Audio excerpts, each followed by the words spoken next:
Let me come to the second important aspect of personal financial planning, a concept called emergency funding, related in some way to insurance. Insurance is protection by purchasing something from an insurance company. There is an institution that offers certain protection. Something happens to you on the medical front, you get reimbursement. You are not there suddenly, somebody is affected by your earnings, you have the mental satisfaction to know that there will be a lump sum contribution, that's life insurance. Some damage to property, fire, theft, okay. All this you purchase. We call it, or the insurance companies may call it, paying of premium. It is nothing but a cost. You pay a certain money for a certain protection. You have got a go down, valuable things in the go down, you pay a security agency. That is a cost. Every month it's the cost. Exactly the same thing. For protection. You install a burglar alarm system, CCTV cameras, all costs of protection. Same thing with insurance premium. It's a protection. Can we also do something other than insurance to protect ourselves? There is something we can do. It's called emergency funding. Have some contingency money in a savings bank or flexi deposit account or money market account. In other words, have a minimum cash buffer. We should separate a certain amount of money from our normal long-term investments. This separated money should be in a clearly different account, differently identified account. And the sole purpose of that money is to meet emergencies, to take care of ourselves in an emergency. How much should we build? There is no mathematically accurate rule. There is a good thumb rule. Build towards at least 12 months of normal living expenses, depending upon your needs, existing level of insurance, number of earners in the family, etc. Special situations may require higher emergency funding. All emergency funds should be placed in highly liquid investments. Sometimes we may have a person age 60 with some medical complications, no health insurance, and with medical complications at the age of 60, you are not going to get health insurance meaningfully. We may even go for 2 years or 3 years normal living expenses as an emergency fund. It depends on the situation. When in doubt, start with 1 year's normal living expenses separated from your other things. This is my emergency fund. It is very, very important. It's like your private insurance policy. Something happens, money is there. Many times emergencies can be mitigated by using money. If proper insurance is in place, you may not need to go beyond 1 year's normal living expenses for an emergency fund. If both husband and wife have reasonably stable jobs or other independent income, the quantum of family emergency funding need not exceed 12 months normal expenses. So these are all pointers towards how you have to build up your emergency fund. Where should you place the emergency funds? There are in banks, from your simple savings account to a flexi account where you can swipe it into a fixed deposit and back again.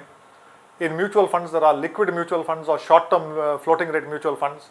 Even your longer-term bank fixed deposits, if there is no loss in the case of premature redemption, are fine. Only remember one thing about things like bank deposits. The interest that you get is fully taxable. If you are in the higher tax brackets, you are going to be taxed at the higher levels, 20%, 30%, etc. In a mutual fund, once you put your money, the tax implication is only if you withdraw. So let us say, I have put in 3 lakhs in a bank deposit versus 3 lakhs in a mutual fund. Both are giving you about 7% interest, let's say. Now, if 3 years pass without my having to dip into the emergency fund, in a mutual fund, when I take it out, it will be a long-term capital gain. When I apply the cost inflation index, sometimes I may escape tax totally. At other times, the tax will be very, very low. In a bank deposit, whether I am using those funds or not, I have to account for the interest in my return and pay tax on it. So, if somebody is just in the 10% bracket, or somebody is not paying income tax, it's fine. Bank deposit is very good as an emergency fund. But tax saving becomes a bit of a priority once a person crosses into the 20% or higher bracket. Remember that even for in the context of tax efficiency, a lot of people obsess about tax saving. You do not have to obsess about tax saving until your total taxable income, your gross income is less than 5 lakhs per year. Sometimes it is worth paying the tax and making meaningful investments, because there is no such thing as the 10% tax bracket in India if you analyze. Out of 5 lakhs, assume that you are earning exactly 5 lakhs. 2.5 lakhs is exempt under the basic exemption. So the only tax you can pay is 25,000 rupees on the balance between 2.5 and 5, which makes it a maximum of 5%. From 5%, you directly go into 20% when you cross 5 lakhs. So up to 5 lakhs, you need not obsess about tax saving. If you have to pay some 5,000 rupees tax, pay it. If you can avoid it, well and good.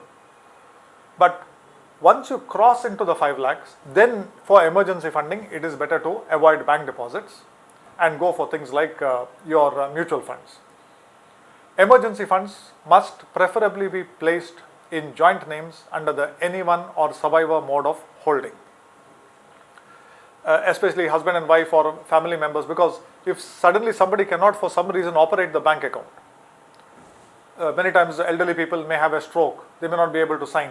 Immediately the other holder under the anyone or survivor, it's a very good mode of holding, other person can step in and start operating the account.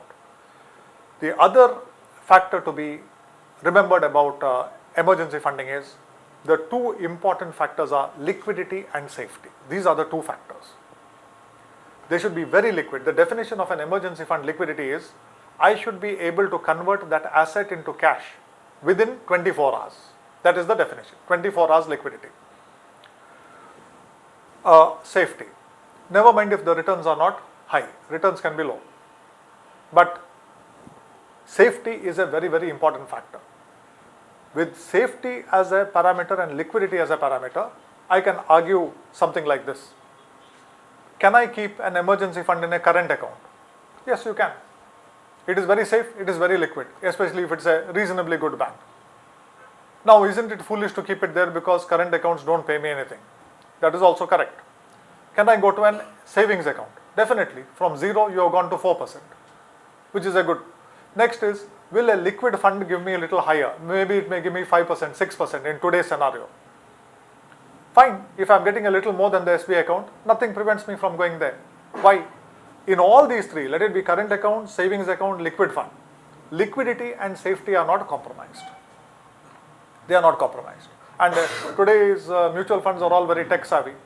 If you have got online access, you can sit at your home and withdraw money. Next day it will be into your bank account, directly credited to your bank account. So the 24-hour factor, except on weekends or some holidays, most of the time it applies. So these are the ways you invest in an emergency fund. One of the best strategies that I have come across for emergency funding is like this. Place the funds in liquid, short-term floating rate, ultra-short bond or short-term mutual funds. Place it there. Transfer the capital appreciation to a low-cost, diversified equity index fund. Let me explain this. We are familiar with something called the Systematic Investment Plan, SIP. We have heard it. We are also familiar to some extent with something called the STP, Systematic Transfer Plan. I place 1 lakh rupees in a safe debt fund, 5,000 rupees a month I transfer to an equity fund. That's an STP. There is another option available to you. All leading mutual funds have this option called the CAT, Capital Appreciation Transfer. If your emergency fund is 3 lakh rupees, it is giving you some 7% or whatever it is. After 1 month, your 3 lakh, let us say, has become 3 lakh 2,000, 3.02. The 3 lakh is kept intact. 2,000 rupees is transferred to an equity fund. It's only the income that is transferred to the equity fund. So your principal in the emergency fund remains intact. Nothing happens to it. Now, 1 month, one more month passes. In this month, you have got 3 lakhs has become 3 lakh became 3 lakh 2000, 2000 was transferred, so it went back to 3 lakhs. In this month it is 3 lakh 1800. 1800 gets transferred to an equity fund. 3 lakhs remains. The emergency fund is A plus B, what is in the liquid fund plus what is in the equity fund, total. Why is this a very good way of proceeding? From my experience, I have seen that Murphy's law works very well in emergency funding. If you are well prepared for emergencies, we very often find emergencies do not occur for sometimes years together. If I am not at all prepared for emergencies, my entire life is one continuing emergency. So, very often when we are well prepared for an emergency and the emergency is not occurring, it would be very foolish to continue that amount there growing at 7% or 8%. Over a period of time, systematic transfers into equity will give a better return. So, this is a beautiful and very, very tax efficient strategy for deploying an emergency fund. Thumb rule for a normal emergency fund: 1 year's normal expenses rounded off to the next higher rupees 1 lakh. Normal living expenses, supposing they are 40,000 a month, your emergency fund should be 5 lakhs. The rule is always round it off to the next higher 1 lakh rupees. So if the emergency fund is 7.2 lakhs, make it 8 lakhs. This is the way to construct an emergency fund. Before I proceed, one point on the emergency fund. If you read many of the foreign writers, most of the Indian writers also, they will ask you to provide up to 3 months or 6 months of normal living expenses as an emergency fund.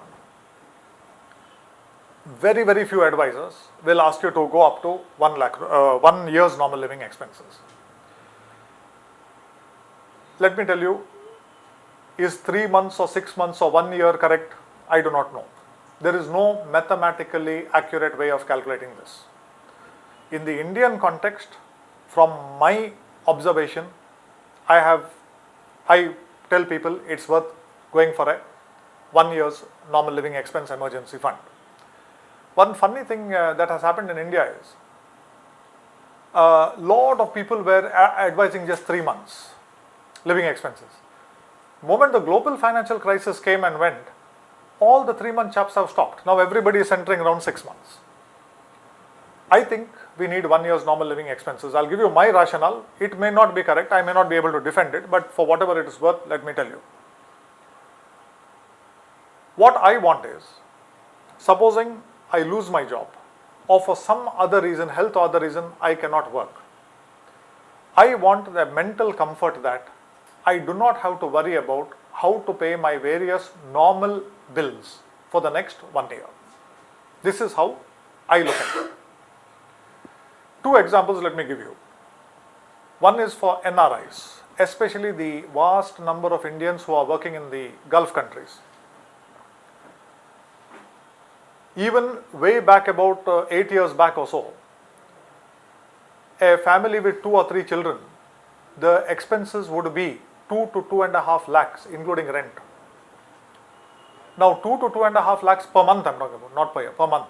When you convert their currency into Indian rupees. Of course they are earning well, 5-6 lakhs or more than that. But when you multiply into 12, the amount would come to between 24 and 30 lakhs. And lot of them were grumbling, oh, so such a big amount is locked up in that. I used to tell them, you are converting your currency into Indian rupees. If you are here in India, I would probably have said some 6 or 7 lakhs, not 30 lakhs.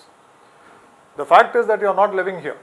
You are living there, 2.5 lakhs per month is your normal living expense. This is my suggestion. Lot of them listened to it, but a little bit of grumbling was there from time to time. The global financial crisis stuck. And in Dubai, it was the worst affected and the largest number of our people are there. Suddenly, you had people losing jobs, or husband and wife both working, one person losing job, one person not losing job. Sometimes both having their jobs but taking substantial pay cuts, 20-25%. Other times one loses the job, Second one has the job, but that person takes a pay cut. Sometimes all this happens in the middle of the academic year. Children have been admitted to some school. Very difficult to dislocate and bring them back here. Moment this global financial crisis struck and the worst effects were seen in Dubai, suddenly all grumbling about, we have got this such a big emergency fund. Why do we keep an emergency fund there? Why so much? Why 24 lakhs? Why 30? Everything stopped. Suddenly they realized, we don't have to worry about the next 1 year. That gives you a buffer. That gives you time to adjust to the new situation. One more example. This actually happened in this city, but so let me be very sketchy about the details. 3 elderly people were living in a house. A married couple and the sister of the man. Sister of the man was unmarried, very bad arthritis and other conditions, almost bedridden or wheelchair. The married couple had 1 or 2 children. They are in Canada. They could not go there because they can't stand that climate. So they were living together here very happily. And way back, we are talking about some 15 years back, they had consulted me on setting right some of their finances.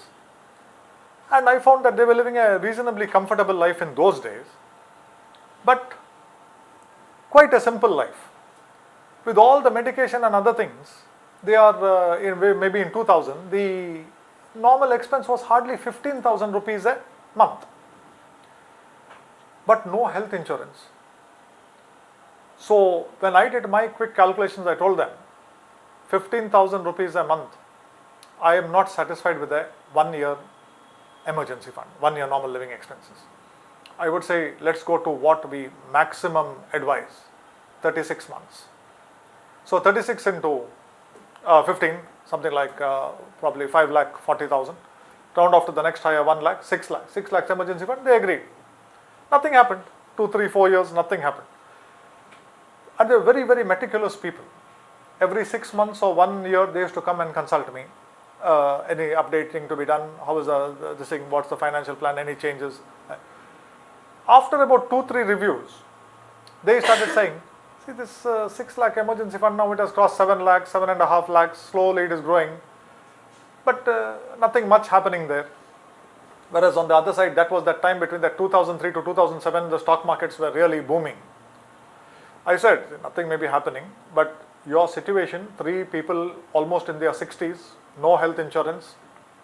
If you want to listen to me, I still stand by my 3 years.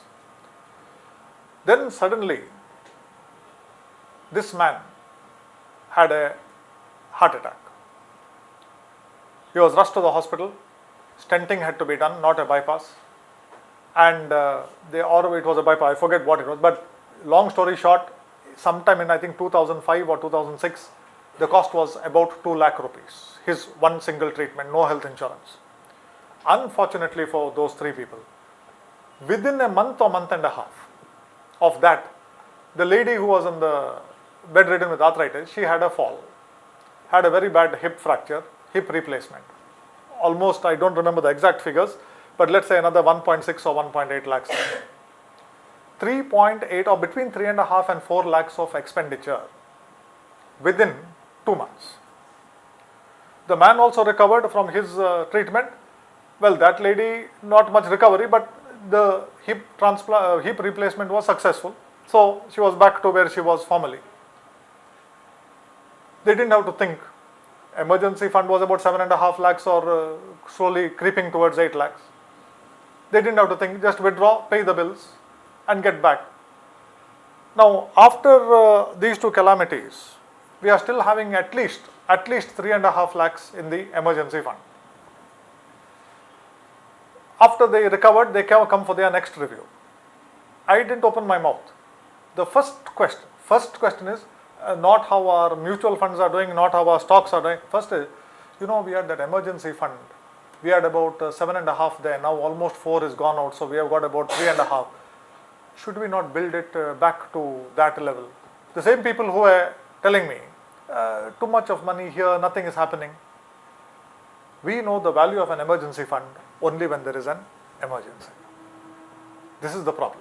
Till then we think it's very, very boring. Why is money rotting there? It is not rotting. It is kept for a particular purpose. And when your investment planning is done on an objective basis to meet certain calamities that can occur, only then we know the value of it. They have to do this without dipping into any of their fixed deposits, without touching their mutual funds, without touching their stocks. All those things were there in the background, still working. And in their case, of course, I agree that I was a little extravagant. But in their case, a 1 year's emergency fund might not have worked. 2 years might have worked. But I had gone for 3 years. But here they are asking me, should we not build it back there? So you know the value of an emergency fund only when emergencies occur. So basically, my advice remains the same. We must have an emergency fund. When in doubt, start with 1 year's normal living expenses, rounded off to the next higher 1 lakh rupees.